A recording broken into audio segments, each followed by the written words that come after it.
Hello, my dear students. Lucas Commerce Academy, the power of accounting welcomes you. Dear students,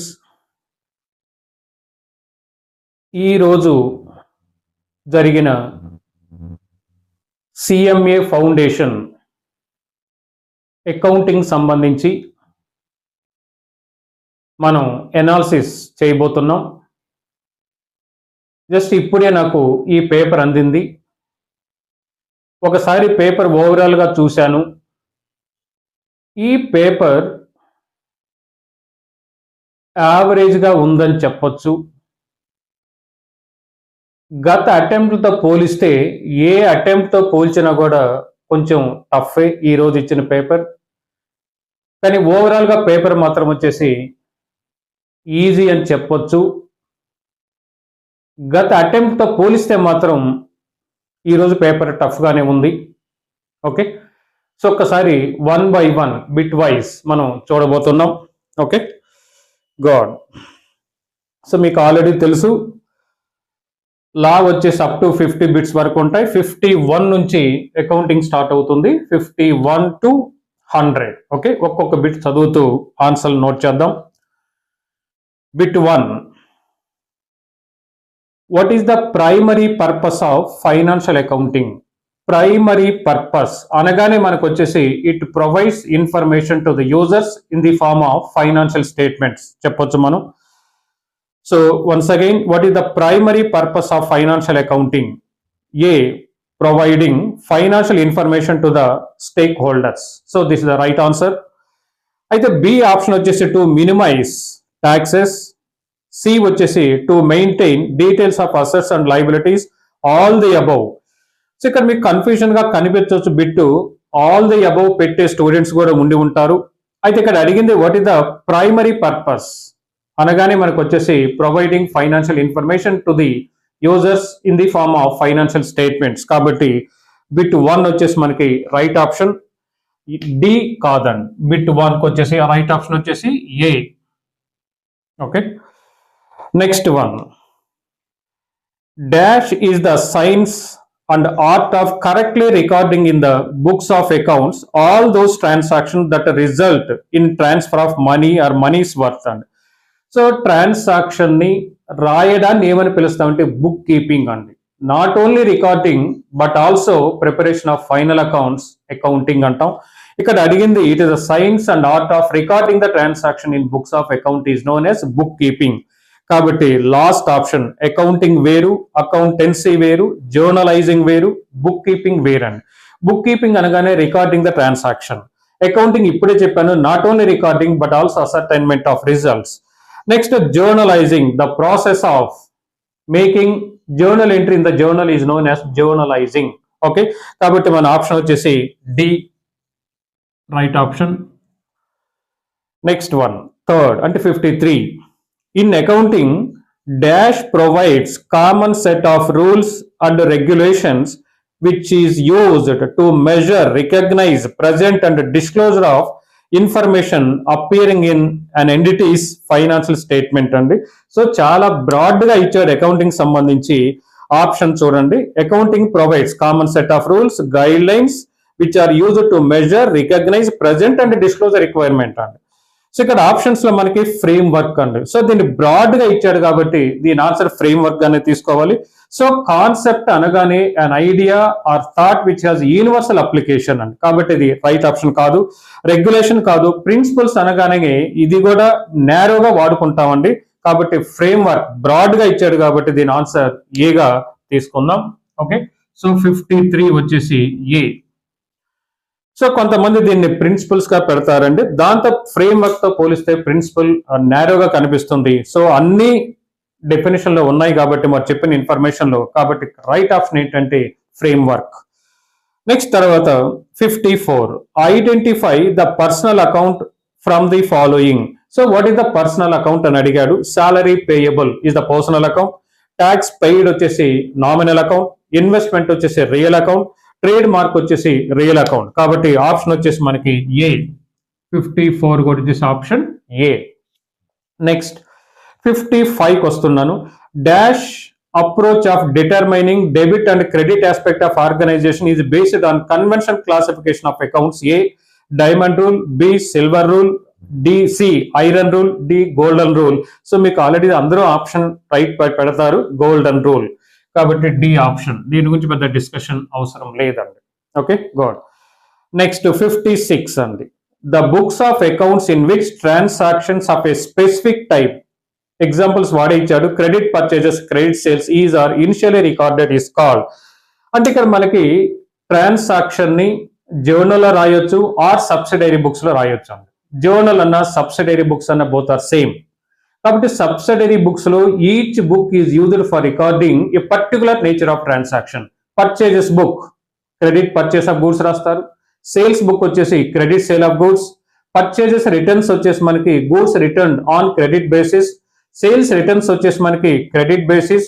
cash transaction రాయడానికి ఉపయోగించే book వచ్చేసి cash book. Bills వచ్చినందుకు రాసే book ని bills రిసిబుల్ book. Bill మనం accept చేసినప్పుడు రాసే బుక్ ని బిల్స్ పేయబుల్ బుక్. ఈ 7 బుక్స్ లో రాయలేని ప్రతి ట్రాన్సాక్షన్ రాయడం కోసం ఉపయోగించే బుక్ ని మనం జర్నల్ ప్రాపర్ అంటామండి. కాబట్టి ఇక్కడ మనకు వచ్చేసి ఆన్సర్ సబ్సిడరీ బుక్స్. 56 వచ్చేసి C. Okay, next 57. Expenses incurred for removal of inventories to a new site is by its nature. So stock ని ఒక ప్లేస్ నుంచి ఇంకొక ప్లేస్ కు మారుస్తున్నాం. ఆ మార్చడానికి అయ్యే ఖర్చును ఎలా తీసుకుంటాం అంటే మనం రెవెన్యూ ఎక్స్పెండిచర్ గా తీసుకుంటాం. సో డిఫర్డ్ రెవెన్యూ ఎక్స్పెండిచర్ గా తీసుకోవద్దు. సో దీని వచ్చేసి రెవెన్యూ 57 వచ్చేసి మనకి ఏ. Next 58. Which of the following is are true about the bank book అని అడిగారండి. సో బ్యాంక్ బుక్ క్రింది విషయాలలో ఏది రైట్ అని చెప్పాడు. A, it is a subsidiary book of account is the right option. It is also known as bank journal, right option. ఎందుకంటే ఈ subsidiary book వచ్చేసి మనం బోత్ జర్నల్ అండ్ లెడ్జర్ గా వాడుతున్నాం కాబట్టి 2 ఆప్షన్స్ రైట్. ఆ సి వచ్చేసి usually large organization with substantial volume of bank transaction maintain this book of account, this also right. D, all the above and. So 58 వచ్చేసి మనకి D option, all the above, all the above. Okay, next come to 58 and which of the, అది అయిపోయిందండి 58 over. Come to 59. Ledger contains various dash in it అన్న. So definition లో ఉంది ledger contains all accounts, set of accounts known as ledger. కాబట్టి మనకి ledger contain various accounts కాబట్టి transaction కాదు, entries కాదు. C, various accounts. 59 CM. Next 60. Which of the following is not a feature of trial balance? So క్రింది వాటిలో ఏది trial balance future కాదని అడిగాడండి. ఆ features 1. It is only a statement of debit and credit balances of accounts. Is they are true? అంటే right with the future of trial balance. B. It is a list of debit and credit balances which are extracted from the various ledger accounts. అది కూడా feature of trial balance. It is a part of financial statement. ఒక్క విషయం గుర్తుపెట్టుకోండి, preparation of trial balance is optional and not mandatory. ఇష్టమైన వాళ్ళు trial balance తయారు చేస్తారు, కష్టమైన వాళ్ళు వదిలేస్తారు. నెక్స్ట్ వచ్చి all the above. So general గా దీన్ని వచ్చేసి అన్ని ఆల్ ది అబవ్ అని పెట్టేస్తారండి. కాబట్టి సి రైట్ ఆప్షన్. 60 వచ్చేసి మనకి సి. ఇది ఫస్ట్ 10 బిట్స్ అండి మనకు వచ్చేసి. నెక్స్ట్ వచ్చేసి 61కి వస్తున్నాను. Consider the following statement. Statement 1. Adjustment entries are recorded by an organisation in the journal. మీకు ఆల్రెడీ చెప్పాను, మీకు ఓపెనింగ్ ఎంట్రీస్ కానీ, ట్రాన్స్ఫర్ ఎంట్రీస్ కానీ, క్లోజింగ్ ఎంట్రీస్ కానీ, అడ్జస్ట్మెంట్ ఎంట్రీస్ కానీ, రెక్టిఫికేషన్ ఎంట్రీస్ కానీ జర్నల్ ప్రాపర్ లో రాస్తారు. దాన్ని జనరల్ జర్నల్ గా కూడా చెప్తాం. కాబట్టి statement 1 is the right. Statement 2. Adjustment entries are pass to comply with accounting principles అండి. సో అకౌంటింగ్ ప్రిన్సిపల్స్ కంప్లై చేస్తూనే మనం వచ్చేసి ఎంట్రీస్ మనం పాస్ చేస్తాం. So both the statements are right. కాబట్టి ఆప్షన్ ఏలో both the statements are true. కాబట్టి 61 వచ్చేసి మనకి A right option. Okay, next 62కి వస్తున్నాను. dash occurs only in case of wasting assets. So wasting assets depreciation కి మనం డిప్లేషన్ పదం వాడతాం. అదే ఇంటాంజిబుల్ అసెట్స్ డిప్రిసియేషన్ కి వచ్చేసి అమార్టైజేషన్ వాడతాం. అబ్సోలెసెన్స్, న్యూ టెక్నాలజీ మార్కెట్ లోకి వచ్చినప్పుడు ఓల్డ్ టెక్నాలజీ ఉన్న అసెట్స్ ఆటోమేటిక్ వాల్యూ తగ్గిపోతాయి, దాన్ని మన ఒక డిప్రిసియేషన్. తర్వాత డిప్రిసియేషన్ అనే పదం ఫిక్స్డ్ అసెట్స్ వాడతామండి. కాబట్టి వేస్టింగ్ అసెట్స్ డిప్రిసియేషన్ కు వాడే పదం వచ్చేసి డిప్లేషన్. కాబట్టి 62 కూడా వచ్చేసి మనకి option A. Okay, next 63. Which of the following is not an internal factor causing depreciation? So depreciation కి క్రింది వాటిలో ఏది ఇంటర్నల్ ఫ్యాక్టర్ కాదని అడిగాడండి. Wear and tear of asset, అది internal factor. Expiry of legal life of the asset, this is the external factor అండి. So option C చూసిన, D చూసిన, so within the premises అవుతాయండి. కాబట్టి దీని ఆప్షన్ వచ్చేసి సి. ఓకే, 63 వచ్చేసి C. Next 64కి వస్తున్నాను. 64 bank balance as per passbook 1000 అండి. సో ఏం చెప్పకపోతే ఫేవరబుల్ అంటే bank balance as per cash book 1000 ఇచ్చారు. Checks deposited worth ₹2000 but not yet collected. Checks deposit చేసిన వెంటనే క్యాష్ బుక్ లో రాస్తాం. క్యాష్ బుక్ హై అవుతుంది, పాస్బుక్ లో అవుతుంది. లో టు హై యాడ్ అంటే పైన బ్యాలెన్స్ 1000 కి ఈ 2000 వచ్చేసి యాడ్ చేయగా మనకి 3000 అండి. సో ఒకసారి మనకి debit balance as per cash book వచ్చేసి 3000. ఆప్షన్ ఏ 1000 ఇచ్చాడు, రాంగ్. ఆప్షన్ బి లో కూడా 1000 ఇచ్చాడు, రాంగ్. సి లో క్యాష్ బుక్ డెబిట్ 3000. కాబట్టి సి రైట్ ఆప్షన్. 64 వచ్చేసి మనకి C right option. 65 gross profit is the difference between, ఇది ఆల్మోస్ట్ అందరూ ఆన్సర్ చేస్తారు. సో సేల్స్ లో నుంచి cost of goods sold less అయ్యిగా మనకు వచ్చేసి గ్రాస్ ప్రాఫిట్ వస్తుంది. 65 ఆప్షన్ వచ్చేసి మనకి ఏ. ఓకే, నెక్స్ట్ 66 వచ్చేసి in consignment business the commission allowed by the consignor to the consignee for bearing the risk of bad debts arising out of credit sales is called. So ఇది almost అందరూ students answer చేస్తారు. Bad debts risk ను consignor తప్పించుకోవడానికి కన్సైనీకి ఇచ్చే commission ఏమని పిలుస్తామంటే del creditor commission. కాబట్టి 66 వచ్చేసి మనకి last, D option is the right. Okay, next 67 in consignment accounting the loading on opening stock of goods lying with the consignee is accounted for by debiting dash and crediting. అంటే opening stock పై stock reserve విషయంలో ఏ account కి debit చేస్తారు, ఏ account credit చేస్తారు అని అడిగాడండి. So consignment account లో debit side to opening stock ఉంటుంది మనకు వచ్చేసి, దానిపై లోడింగ్ క్రెడిట్ సైడ్ ఉంటుందండి. బై స్టాక్ రిజర్వ్ అని రాస్తాం. అప్పుడు entry stock reserve account data to consignment account అవుతుంది. Stock reserve account data to consignment. దాని ఆప్షన్ బి ఒకసారి చూసుకోండి. కన్సైన్మెంట్ స్టాక్ రిజర్వ్ అకౌంట్ ఇచ్చాడు, తర్వాత consignment account. Once again opening stock debit side ఉంటే దానిపై లోడింగ్ క్రెడిట్ సైడ్ ఉంటుంది. దానికి ఏమని రాయాలంటే బై స్టాక్ రిజర్వ్. అంటే దానికి అప్పుడు entry stock reserve account data to consignment account అవుతుంది. అప్పుడు option B is the right answer. So consignment stock reserve account and consignment account అండి. కాబట్టి 67 వచ్చేసి మనకి B is the right option. Okay, next one 68 problematic అడిగాడండి. ఒకసారి the last question the value of per kg of apple at Calcutta will be అన్నాడండి. ఒకసారి ఈ bit consignment సంబంధించింది చూడండి.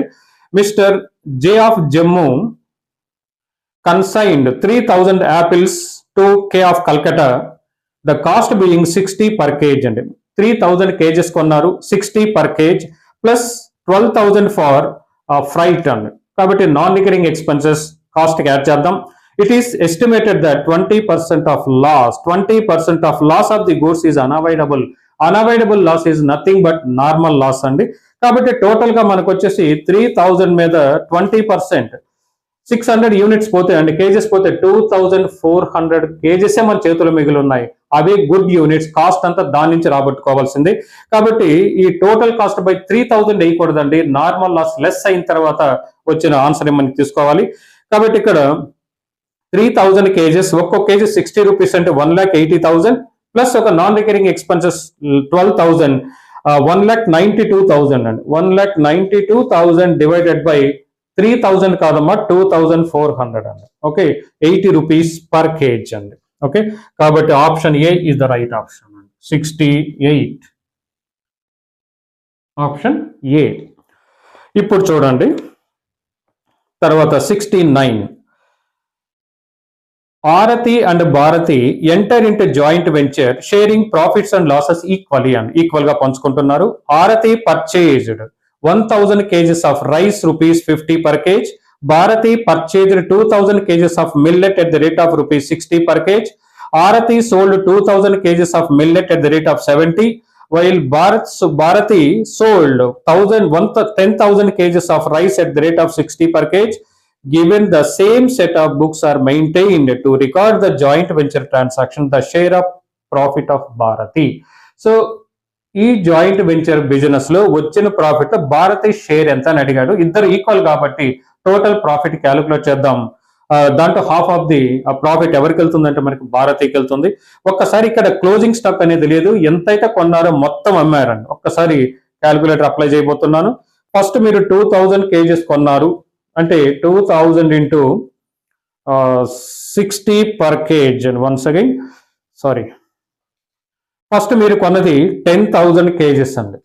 ఓకేనా, 10,000 into 50 ఇది కాస్ట్ అవుతుంది 5 lakhs. తర్వాత భారతి వచ్చేసి 2000 kgs కొన్నదామె, ఆమె 60 per kg అండి. ఓకే, 1,20,000 అండి.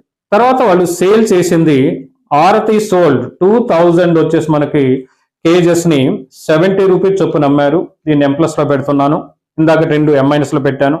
తర్వాత మళ్ళీ మనకి 10,000 kgs 10,000 kgs ని 60కి అమ్మారు. దీన్ని వచ్చేసి M+ లో పెడుతున్నాం. ఇప్పుడు టోటల్ గా మనకి ప్రాఫిట్ 1,20,000 వచ్చిందండి. హాఫ్ కాబట్టి మనకి బై 2 వేసినట్లయితే 60,000 అండి. కాబట్టి సి ఆప్షన్ రైట్ అండి. 69 వచ్చేసి మనకి C. Okay, next come to 70 అండి. సో జాయింట్ వెంచర్ లో 2 బిట్లు వరుసగా కన్సైన్మెంట్ లో కూడా పైన 2 బిట్లు ఇచ్చేసాడండి. తర్వాత 70 far co-venturers capital contribution in case of separate set of books. Already joint venture లో ప్రాఫిట్ క్యాలిక్యులేట్ చేయడానికి 3 మెథడ్స్ ఉన్నాయని చెప్పాను. ఇది last method, separate set of books are maintained. అలాంటప్పుడు co-venturers క్యాపిటల్ తీసుకొస్తే ఎంట్రీ మీకు తెలిసిందే, ఇది అందరూ ఆన్సర్ చేస్తారు. Joint bank account data to particular co-venturer account. ఇప్పుడు ఏ బి ఇద్దరు తీసుకొస్తే joint bank account data to A account to be account అండి. ఈ ఆప్షన్ మనకు వచ్చేసి ఏలో చూడండి, joint bank account is debited and joint venture account is to be credited. That is the wrong అండి. సో వన్స్ అగైన్ మనకి joint bank account data to co-venturer accounts అండి. కాబట్టి ఏ రైట్ ఆప్షన్ కాదు. ఇక బి వచ్చేసి co-venturer account is to be debited, total wrong, leave it. తర్వాత C joint venture account is debited, లేదండి, last bit compulsory అదే కావచ్చు. Joint bank account is to be debited and co-venturer account is to be credited. కాబట్టి వచ్చేసి మనకి last option D అండి. గాడ్, ఇవి 70 బిట్స్ అండి. నెక్స్ట్ తర్వాత 71, on 10/2/2025 Gopal draws a bill of ₹2 lakhs on Murari for 3 months. What will be the due date of the bill if the government declared a sudden holiday on 13/5/2025 అండి. So దీన్ని February 10 రాశారు, 3 months, March 10, April 10, May 10 plus 3 days, May 13th అవుతుంది. అయితే May 13th government హఠాత్తుగా దాన్ని sudden హాలిడేగా ప్రకటించారు కాబట్టి next working day ఏమవుతుందంటే మనకి డ్యూ డేట్ అవుతుంది. నెక్స్ట్ వర్కింగ్ డే వచ్చేసి 14 అంటే లాస్ట్ డి ఆప్షన్ అండి. డి ఆప్షన్ డి 71 వచ్చేసి అదే ఆ రోజు పబ్లిక్ హాలిడే ఆర్ సండే గాని అయినట్టయితే ప్రీవియస్ వర్కింగ్ డే ఏమవుతుందంటే మనకి డ్యూ డేట్ అవుతుంది. ఇది సడన్ హాలిడే కాబట్టి next working date is the due date అండి. తర్వాత 72, Kabir do a bill on Suresh for 6 lakhs. Kabir endorsed it to Amar, who further endorsed it to Prem. On the due date of maturity, the payee of this will be, మీకు already తెలిసింది, payee అంటే the person who receives the amount on the bill. So ఈ bill పై డబ్బు వచ్చేది ప్రేమ్ కాబట్టి ప్రేమ్ వచ్చేసి మనకి payee అవుతారండి. సో పేయీ మనకు వచ్చేసి బి రైట్ ఆప్షన్. 72 వచ్చేసి మనకి బి. ఓకే, నెక్స్ట్ 73 అండి. Modi draws a bill on Saurav for ₹6 lakhs on 1st February 2025 for 3 months. At maturity, the bill was dishonored and noting charges incurred 6,000 అండి. 40 paise in a rupee was recovered from Saurav's estate. The amount of deficiency is to be recorded in insolvency in the books of Saurav. So రియల్గా insolvency of డ్రాయి అనేది CMS సిలబస్లో లేదండి, కానీ bit మాత్రం ఇచ్చారండి. So ఎప్పుడైతే amount recover కాలేదో ఆ recover కాని అమౌంట్ డ్రాయర్ వచ్చేసి బ్యాడ్ డెట్స్ అకౌంట్ కు ట్రాన్స్ఫర్ చేస్తారు, అదే డ్రాయి వచ్చేసి డిఫిషియన్సీ అకౌంట్ కి ట్రాన్స్ఫర్ చేస్తారు. ఇది రియల్ గా చెప్పాలంటే అవుట్ ఆఫ్ సిలబస్ అండి, అయినా కూడా మనం క్యాలిక్యులేట్ చేద్దాం. టోటల్ గా బిల్ అమౌంట్ వచ్చేసి మనకి 6 lakhs ప్లస్ నోటింగ్ ఛార్జెస్ వచ్చేసి మనకి 6,000 అండి. 6,66,000 40 పైసే కవర్ అయింది, కవర్ కాంది 60% అండి. ఆ 60% ని డిఫిషియన్సీ అకౌంట్ ట్రాన్స్ఫర్ చేస్తాం. 6,06,000 ఇంటూ 60% క్యాలిక్యులేట్ చేస్తే 3,63,600. So option C is the right answer అండి. ఆప్షన్ 73 వచ్చేసరికి option C. Okay, next 74. Which of the following is not a component of the financial statement of business organization? Once again, which of the following is not a component of the financial statement? So financial statement component కానిది ఏంటని అడిగాడు. Trial balance ఇది financial statements లో part కాదండి. Balance sheet part, trading account part, profit and loss appropriation account, next cash flow statement కూడా part అవుతుంది. కానీ మన ఆన్సర్ వచ్చేసి trial balance. Trial balance is not part of financial statements. కాబట్టి 73 వచ్చేసి మనకి 74 వచ్చేసి ఆప్షన్ వచ్చేసి మనకి A. Okay, next 75. Income tax paid of the proprietor appearing in the trial balance. Trial balance ఎలాగో డెబిట్ చెప్పాల్సిన అవసరం లేదు, విల్ రిఫ్లెక్టెడ్ ఇన్. సో ఒక్కసారి మనకి income tax paid trial balance లో ఇస్తే, సో సోల్ ట్రేడింగ్ లో income tax proprietor personal expenditure అవుతుంది. It is equal to drawings అండి. సో ట్రయల్ బ్యాలెన్స్ లో డెబిట్ లో డ్రాయింగ్స్ ఇస్తే మీరు ఎలా ట్రీట్ చేస్తారో ఇన్కమ్ ట్యాక్స్ పెయిడ్ ఇచ్చిన కూడా సేమ్ అదే treatment. This is also treated as drawings. కాబట్టి డ్రాయింగ్స్ నేరుగా బ్యాలెన్స్ షీట్ లో క్యాపిటల్ నుంచి లెస్ అయిపోతున్నాం. కాబట్టి A debit side of the profit and loss account wrong. Next asset side wrong, liability side wrong. అయితే liability side of the balance sheet as a separate item correct కాదండి. ఇప్పుడు D option చూడండి, automatic ఇదే right కావచ్చు. Liability side of the balance sheet as a deduction from the balance of capital. కాబట్టి D right option. Okay, next 76. Ascertain the gross profit of Arjun Stores, a sole proprietorship business, given that cost of goods sold 7,75,000, తర్వాత sales వచ్చేసి మనకి 9,20,000. ఇక్కడ అడిగింది gross profit అడిగాడు, direct వేసుకోవచ్చు sales minus cost of goods sold. Sales మనకు వచ్చేసి 9,20,000 ఉంది, సేల్స్ వచ్చేసి 9,20,000. తర్వాత దాని కాస్ట్ ఆఫ్ వచ్చేసి మనకి 7,75,000 అండి. తీసేగా మనకి 1,45,000. Option C is the right answer. Okay, option C. Next come to 77. Profit and loss account is drafted for determination of profit or loss. మీకు తెలిసిందే, ఇది అందరూ ఆప్ చేస్తారు. కాబట్టి బి రైట్ ఆప్షన్. 77 వచ్చేసి మనకి బి. దాదాపు అందరూ దీన్ని ఆన్సర్ చేస్తారండి. తర్వాత 78కి వస్తున్నాను. At the time of finalization of accounts, loss on sale of assets is closed by transferred to. ఎక్కడైనా తీసుకోండి, ఏ పర్టికులర్ యాక్టివిటీ వల్ల ప్రాఫిట్ ఆర్ లాస్ ఎక్కడ వచ్చినా కూడా ఆటోమేటిక్ గా profit loss should be transfer to the profit and loss account అండి.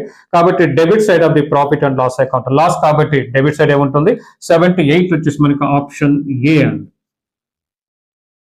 Okay, next 79.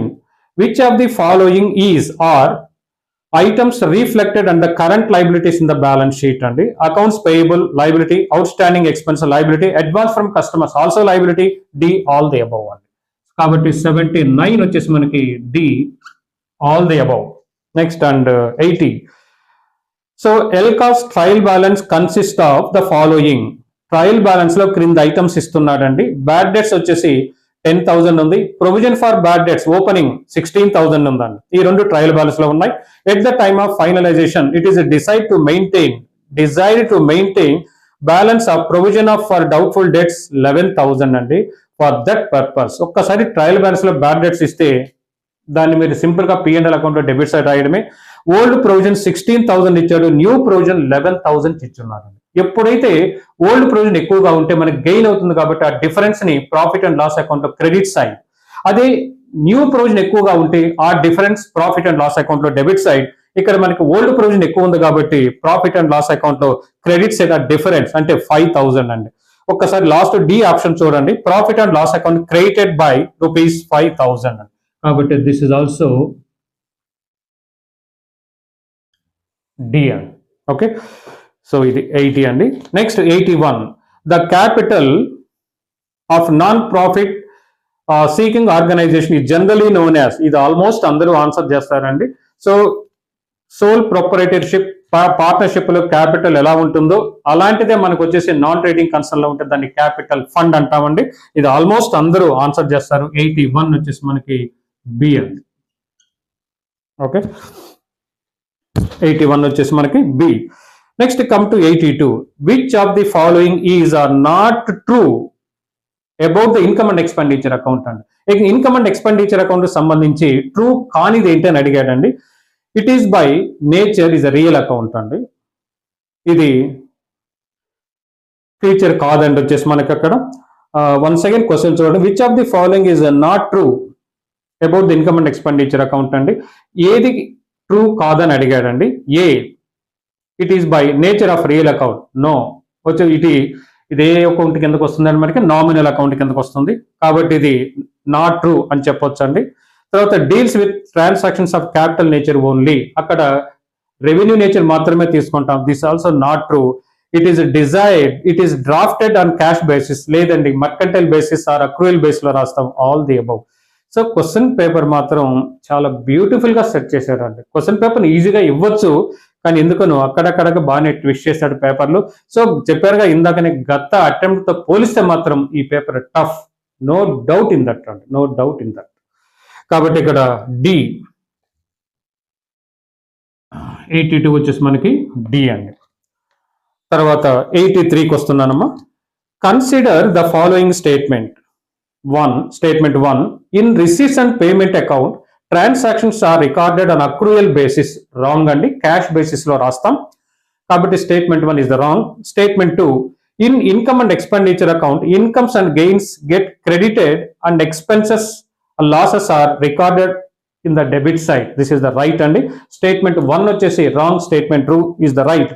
కాబట్టి A option వచ్చేసి ఓన్లీ స్టేట్మెంట్ ఇస్ ట్రూ, అది రాంగ్ అండి. Only statement 2 is true, B option ఇచ్చాడు కాబట్టి option B is the right answer. Okay, next వచ్చేసి 84కి వస్తున్నానండి. Proceeds from the sale of old magazines of newspapers etcetera by a social club అండి. Non trading concern sale of old newspapers అమ్మితే అది మనకి income and expenditure account credit side తీసుకోవచ్చు అండి. Option చూద్దామండి. ఇక్కడ వచ్చేసి shown on the right hand side of the receipts and payment account. Right hand side ఏముంటాయి, పేమెంట్స్ ఉంటాయి, ఇది రిసీట్ కాబట్టి అక్కడ రాదండి.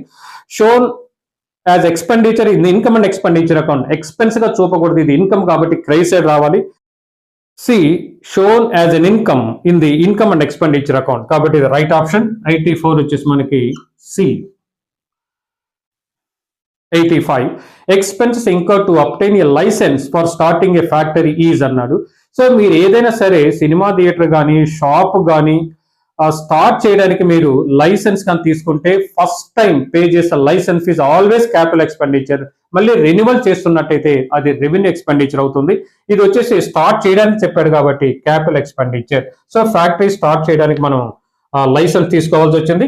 ఆ లైసెన్స్ మనకి వచ్చేసి క్యాపిటల్ ఎక్స్పెండిచర్. సో 85 వచ్చేసరికి బి. ఓకే, ఇది అకౌంటింగ్ సంబంధించిన బిట్స్ అండి. నెక్స్ట్ కాస్టింగ్ వస్తున్నానండి. సో అకౌంట్స్ లో ఓవరాల్ గా 35 బిట్స్ ఉంటాయని చెప్పాను. 15 వచ్చేసి కాస్టింగ్ లో ఉంటాయి. ఈ 35 బిట్స్ లో వచ్చేసి అక్కడక్కడ ట్విస్ట్ చేశాడండి. కాబట్టి స్టూడెంట్ కొంచెం డెప్త్ గా చదివితే మాత్రం డెఫినెట్ గా ఆన్సర్ చేయగలరు. అవుట్ లైన్ గా చదివితే మాత్రం చాలా బిట్లు ఆన్సర్ చేయలేకపోవచ్చు. Okay, next come to costing 86 నుంచి. Dash involves maintenance of records of all cost from their incurrence to their charge to cost center and ultimately to products and services అండి. So ఇక్కడ కాస్ట్ని ఏం చేయబోతున్నాం అంటే రికార్డ్ చేయబోతున్నాం. So cost అసర్టైన్మెంట్ అంటే cost కనుక్కోవడం రాంగ్ అండి. కాస్ట్ కంట్రోల్, కాస్ట్ని కంట్రోల్ చేయడం అది కూడా రాంగ్. కాస్ట్ బుక్ కీపింగ్ అండి, కాస్ట్ని మనం రాస్తామండి. కాబట్టి ఆప్షన్ ఏమవుతుందంటే C. So C is the right option అండి. సో 86 వచ్చేసి మనకి సి. ఓకే, నెక్స్ట్ వచ్చేసి 87 కాస్ట్ అకౌంటింగ్ స్టాండర్డ్ 19 దేనికి సంబంధించింది అని అడిగాడు. ఇది డైరెక్ట్ క్వశ్చన్ అండి. ఈ బిట్ మాత్రం ఎవ్రీ అటెంప్ట్ లో ఒక బిట్ పడుతుంది, జాయింట్ కాస్ట్ అండి. ఇది అందరూ ఆన్సర్ చేస్తారు మీరు రియల్ గా దాన్ని చదివి ఉన్నట్టయితే అండి. ఓకే, నెక్స్ట్ తర్వాత 88 which method of costing is appropriate for advertising industry అండి. అడ్వర్టైజింగ్ ఇండస్ట్రీకి ఏది అప్రోప్రియేట్ కాస్టింగ్ మెథడ్ అని అడిగాడు. ఈజీగా చెప్పొచ్చు, జాబ్ కాస్టింగ్ అండి. కస్టమర్స్ రిక్వైర్మెంట్ ప్రకారం కాస్ట్ కనుక్కుంటే ఆ కాస్టింగ్ మెథడ్ ఏమని పిలుస్తాం అంటే జాబ్ కాస్టింగ్ అండి. కాబట్టి 88 వచ్చేసి మనకి జాబ్ కాస్టింగ్ బిలో ఉందండి. ఓకే, నెక్స్ట్ 89 అండి. సో 89 మనకు వచ్చేసి direct material, direct labour or రెండు కలిపితే 2,05,000 అండి. డైరెక్ట్ ఎక్స్పెన్స్ లేకపోతే అదే ప్రైమ్ కాస్ట్ అవుతుంది. And 2,32,000 respectively. అంటే డైరెక్ట్ మెటీరియల్ 2,05,000, డైరెక్ట్ లేబర్ వచ్చేసి 2,32,000. ఈ రెండు కలిపితే మనకి ఆ ప్రైమ్ కాస్ట్ డైరెక్ట్ ఎక్స్పెన్స్ లేకపోతే అండి. ఒకవేళ ఉంటే మాత్రం అది కూడా యాడ్ చేద్దాం. If the factory overhead is 50% of direct labour, direct labour లో ఫ్యాక్టరీ ఓవర్ హెడ్ 50%, వాడు అడిగింది ఫ్యాక్టరీ కాస్ట్. సో మనకి cost sheet format compulsory idea ఉండాలండి. Direct material plus direct labour plus direct expense equal to prime cost. ఆ prime cost కి వచ్చేసి మనకి factory over heads add చేస్తే మనకు వచ్చేసి దాన్ని ఫ్యాక్టరీ కాస్ట్. ఇక్కడ మీకు వచ్చేసి ఫ్యాక్టరీ ఓవర్ హెడ్ ఏం చెప్పాడంటే మనకి 50% of direct labour. Direct labour మనకు వచ్చేసి 2,32,000 ఇచ్చాడండి. 2,32,000 లో మనకు వచ్చేసి 50% అంటే ఫ్యాక్టరీ ఓవర్ హెడ్ 1,16,000 ఉందండి. డైరెక్ట్ మెటీరియల్ 2,05,000 ఉంది. తర్వాత డైరెక్ట్ లేబర్ వచ్చేసి 2,32,000 అండి. మూడు యాడ్ చేయగా మనకి 5,53,000 is the factory cost. So direct material plus direct labour plus direct expenses plus factory overhead equal to factory cost, that is 5,53,000. Option C అండి, option C. Next one 90 in the context of decision making dash cost are considered to be pertinent. Pertinent అంటే relates to అండి. ఇది కూడా direct question ఏమో మీకు వచ్చేసి in the context of decision making relevant cost is always associated with the management for making decisions అండి. కాబట్టి relevant cost. So sunk cost అంటే మీకు ఆల్రెడీ తెలుసు, the cost already incurred, but this cost is not useful for making decisions to the management. Imputed cost అంటే notional cost మీకు తెలుసు, interest on capital అండి. తర్వాత rent on own building. So none of the above. కాబట్టి మన option వచ్చేసి 90 వచ్చేసి A. Okay, come to 91 అండి. Which of the following is not a part of prime cost. ఇప్పుడే అనుకున్నాం direct material plus direct labour plus direct expense equal to prime cost. Prime cost లో part కానిది ఏంటిది అడిగాడు. Direct material prime cost లో part, direct expense కూడా అదే, direct labour కూడా అదే. Power is the factory overhead. కాబట్టి 91 వచ్చేసి మనకి D option. D option. Okay, తర్వాత 92 appropriate composite cost unit for the transport sector. Transport అంటే మనకి సర్వీస్ ఇండస్ట్రీ అండి. సర్వీస్ ఇండస్ట్రీలో మనకి single cost unit, composite cost unit మీరు చదివి ఉంటే తెలుస్తుంది. సో సర్వీస్ ఇండస్ట్రీలో కాంపోజిట్ కాస్ట్ యూనిట్ వాడతాం. ఇక్కడ per ton is a wrong అండి. పర్ ప్యాసింజర్ ఈ రెండు సింగిల్ కాస్ట్ యూనిట్ అండి. సి వచ్చేసి per passenger kilometre. C is the right option, C అండి. 92 వచ్చేసి సి. ఒక్కసారి మనకి కాస్ట్ యూనిట్ బుక్లోకి వెళ్ళి క్లియర్గా చదవండి. కాస్ట్ యూనిట్ అంటే ఏంటి, తర్వాత simple or single cost unit అంటే ఏంటి, తర్వాత composite or combined cost unit అంటే ఏంటో మీకు తెలుస్తుందండి. కాబట్టి 92 వచ్చేసి మనకి బి కాదు, సి రైట్ ఆప్షన్ అండి. కమ్ టు 93 అండి. Calculate the profit per unit. ఒక యూనిట్ ప్రాఫిట్ అడిగాడండి. Given that number of units produced and sold 16,000 ఇచ్చాడు. కాస్ట్ ఆఫ్ ప్రొడక్షన్, వస్తువు తయారు చేయడానికి మీకు 4 రూపీస్ అయింది. దానికి selling and distribution over head 1 rupee 5 rupees అయింది. సెల్లింగ్ ప్రైస్ వచ్చేసి మనకి 10 రూపీస్ కమ్మారు. 5 రూపీస్ మనకి కాస్ట్ పడింది. 10 రూపీస్ కమ్మారు. ప్రాఫిట్ వచ్చేసి 5 రూపీస్. ఇది ఆల్మోస్ట్ అందరూ ఆన్సర్ చేస్తారండి. కాబట్టి ఇది వచ్చేసి మనకి బి రైట్ ఆప్షన్ 93 అండి. Next 94, the cost which vary disproportionately, proportionately అని పదం వాడలేదండి, disproportionately with the change in the activity level is called behavioural cost, variable cost, indirect cost, semi variable cost. ఇవన్నీ మనకి costs, classification of cost and real గా around 40 to 50 ఉన్నాయండి. ఈ 40 to 50 కాస్ట్లు compulsory మీరు తరువుగా ప్రిపేర్ అయితే కాస్టింగ్ సబ్జెక్ట్ వచ్చేసి కొంత ఈజీ అవుతుందండి. So the cost which vary disproportionately with the change in the activity level is known as అని చెప్పాడు. సో దీనికి ఆన్సర్ సెమీ వేరియబుల్ కాస్ట్. మీకు ముందు తెలియాల్సింది బిహేవియరల్ కాస్ట్ అంటే ఏంటి, వేరియబుల్ కాస్ట్ అంటే ఏంటి, ఫిక్స్డ్ కాస్ట్ అంటే ఏంటి, డైరెక్ట్ కాస్ట్ ఏంటి, ఇండైరెక్ట్ కాస్ట్ ఏంటి, సెల్లింగ్ అండ్ డిస్ట్రిబ్యూషన్ ఏంటి, ఫ్యాక్టరీ ఓవర్ హెడ్ ఏంటి, సంక్ కాస్ట్ అంటే, ఇంప్యూటెడ్ కాస్ట్ అంటే ఏంటి, రిలవెంట్ కాస్ట్ అంటే, ఇర్రెలవెంట్. సో 50 ఉన్నాయండి, అరౌండ్ 50 అండి. ఈ 50 మీద తరో మీరు కావాల్సిందేనండి. కాబట్టి ఇది 94 వచ్చేసి మనకి D is the right option. Next తర్వాత 95, the cost of common resources used for producing 2 or more products or rendering 2 or more services simultaneously called. So ఇది కూడా మీ స్టాండర్డ్ దాటి ఇచ్చాడంటే రియల్గా ఇది joint product and by product అండి. Process costing లో పార్ట్ అండి ఇది వచ్చేసి. ఎందుకో ఒక సిలబస్ దాటి వెళ్ళాడండి ఇక్కడ. దీన్ని మనం జాయింట్ కాస్ట్ గా ఆన్సర్ తీసుకుందామండి. సో జాయింట్ కాస్ట్, ఒక ప్రోడక్ట్ మనం ఇంట్రడ్యూస్ చేసినప్పుడు చిన్న చిన్న వస్తువులు కానీ వచ్చినట్లయితే దాన్ని బై ప్రోడక్ట్ అని. సో మనం మెటీరియల్ ఇంట్రడ్యూస్ చేసినప్పుడు ఆల్మోస్ట్ ఈక్వల్ పార్ట్గా వస్తే జాయింట్ ప్రోడక్ట్ అని పదం వాడతామండి. అదే డెఫినేషన్ లోనే ఉంది ఇక్కడ, the cost of common resources used for producing 2 or more products. కాబట్టి దీని ఆప్షన్ వచ్చేసి మనకి జాయింట్ కాస్ట్ అండి. బ్యాచ్ కాస్ట్ ఏంటంటే ప్రాసెస్ కాస్ట్, రీసెర్చ్ కాస్ట్. ఇప్పుడే చెప్పాను కదండి, కాస్ట్ అన్ని కూడా మీరు తరువుగా ప్రిపేర్ అయి ఉండాలి. కాబట్టి ఆప్షన్ ఏ 95 వచ్చేసి మనకి ఏ అండి. సో కొంచెం కాస్టింగ్ కూడా వచ్చేసి ట్విస్ట్ చేశాడండి బాగానే. గత అటెంప్ట్ తో పోలిస్తే మాత్రం కాస్టింగ్ ఆల్సో టఫ్. తర్వాత 96, which of the following is the classification of cost by traceability అండి. ఓకేనమ్మా, ట్రేసబిలిటీ ఆధారంగా కాస్ట్ ని ఎన్ని రకాలుగా డివైడ్ చేస్తాం. ఇది కూడా ఒక 4 to 5 క్లాసిఫికేషన్స్ ఉన్నాయండి. అది కూడా మీరు ఒకసారి చదువుకోవాల్సి వస్తుంది. కాబట్టి ట్రేసబిలిటీ ఆధారంగా కాస్ట్ మనం ఏం చేస్తామంటే direct cost and indirect cost గా డివైడ్ చేస్తామండి.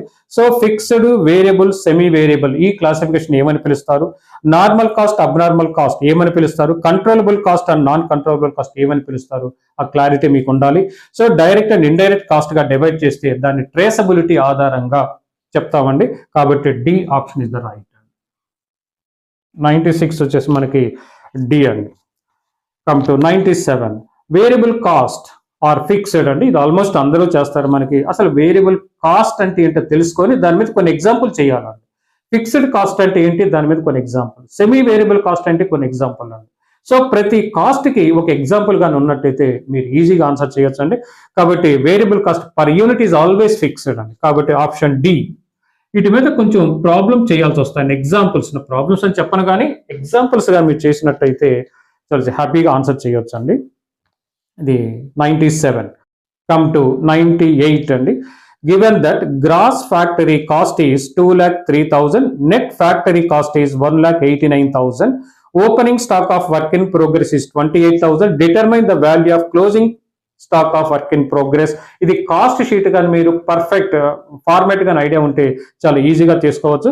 ఫస్ట్ మనకు 2,03,000 ఇది గ్రాస్ ఫ్యాక్టరీ కాస్ట్ అండి. ఈ 2,03,000 కి add opening stock of work in progress లెక్కలు ఇచ్చాడు మనకి 28,000 అండి. ఇప్పుడు 2,31,000 వచ్చింది. దాంట్లో నుంచి closing stock of work in progress less అయ్యాలి, అది ఎంతో తెలియదు కానీ నెట్ ఫ్యాక్టరీ కాస్ట్ తెలుసు.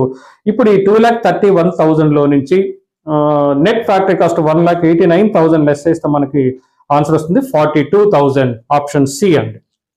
Option C is the right అండి. 42,000 అండి.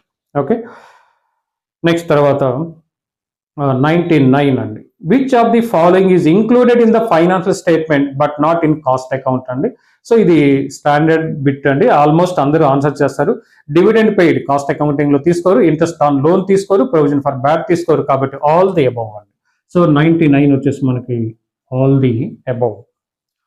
నెక్స్ట్ తర్వాత interest on capital to owners is a cost అని అడిగాడు. ఇంప్యూటెడ్ ఆర్ నోషనల్ కాస్ట్ అండి. మళ్ళీ చెప్తున్నాను, క్యాష్ కాస్ట్ అంటే ఏంటి, సంక్ కాస్ట్ అంటే, ప్రైమ్ కాస్ట్, దీని మీద ఒక గంట మాట్లాడవచ్చు అండి, గంటే 2 గంటలైనా మాట్లాడవచ్చు. కాబట్టి ఫస్ట్ మీరు తెలియాల్సింది కాస్టింగ్ ప్రిపేర్ అయ్యేటప్పుడు, ఓకే, కాస్ట్ అంటే ఏంటి, కాస్టింగ్ అంటే ఏంటి, కాస్ట్ అకౌంటింగ్ అంటే ఏంటి, నెక్స్ట్ కాస్ట్ అకౌంటెన్సీ అంటే ఏంటి, కాస్ట్ ఆబ్జెక్ట్ అంటే ఏంటి, కాస్ట్ కంట్రోల్ అంటే ఏంటి, కాస్ట్ యూనిట్ అంటే ఏంటి, కాస్ట్ సెంటర్ అంటే ఏంటి, కాస్ట్ రిడక్షన్ అంటే ఏంటి.